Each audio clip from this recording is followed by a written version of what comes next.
I actually kind of stumbled into law enforcement.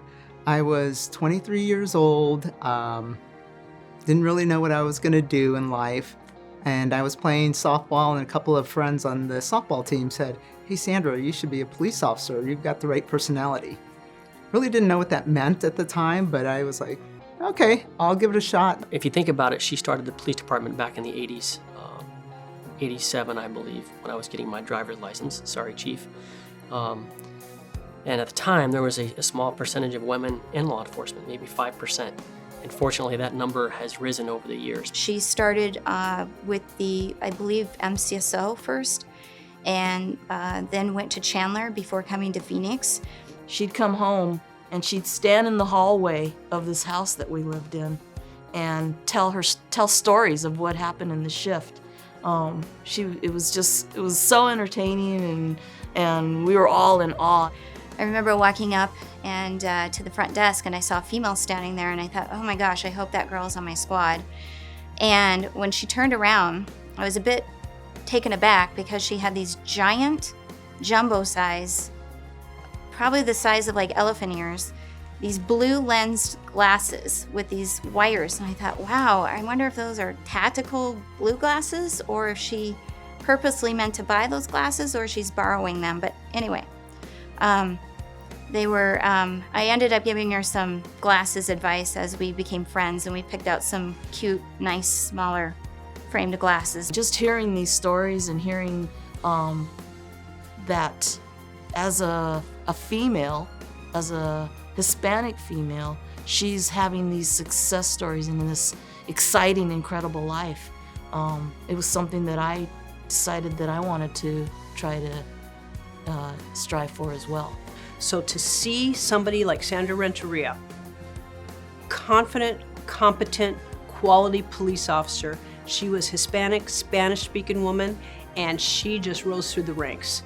She's done it all on the departments. She's done FTO, she's done UC, undercover work. When I worked undercover, it was fun, but it was scary. And I realized I wasn't very good at it because I'm not a good liar. I remember Sandra coming to me and Tina Gonzalez, Commander Gonzalez, and she said, hey, let's take the sergeant's test. And I thought, well, why would we want to do that? We're not sergeant material. This is fun. We're having fun. Why would we want to do that? And she said, no, we need to take the sergeant's test. And so I take the written, we studied for a year in preparation, and took the written test, and I walk out, and somebody from Human Resources comes up to me and says, you know, Sandra, if you get promoted, you will be the first Hispanic female promoted to the rank of sergeant. And I was like, this is 1997. How do we not have a Hispanic female as a supervisor, as a sergeant on the department? And so we go to take the sergeant's test, and we're all sitting in a row, Tina and Sandra and I. Sandra's in the middle. And at one point, Sandra sat back, put her hand on her chin, and took a deep breath and put her pen down. And I thought, oh boy, she's gonna flunk this thing.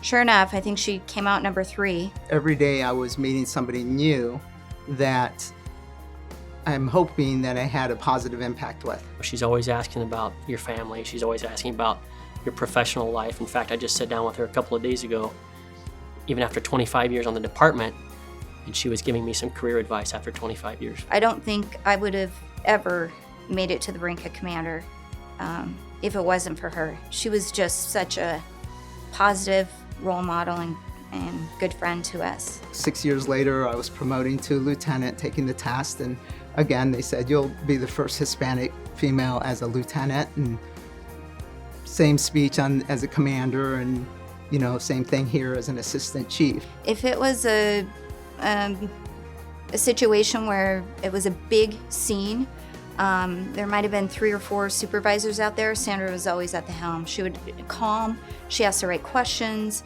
everyone respected her. So when we talk about police officers mirroring the community that we serve, she's the epitome of that. She was born and raised in Phoenix, the first Latina to become a commander, a chief. It wasn't about being a good female sergeant, Hispanic female sergeant. It was about just be a good supervisor.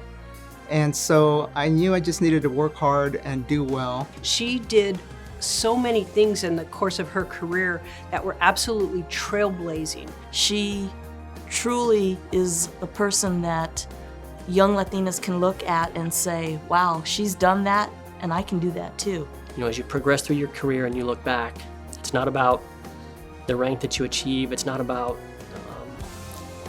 the accolades that you get, it's really about the people that you impact along the way. And I think if you look back over her career, she positively impacted a lot of people. I am so proud of her. She has been my mentor, she's been a best friend, and she's also been family. What I'm going to miss the most is being part of something bigger than me. And that means a lot to me. Congratulations to Assistant Chief Sandra Renteria for receiving the Lifetime Achievement Award. Your 30-plus years of experience with law enforcement serves as a role model to many of us in the community. Wishing you the best of luck in your upcoming retirement.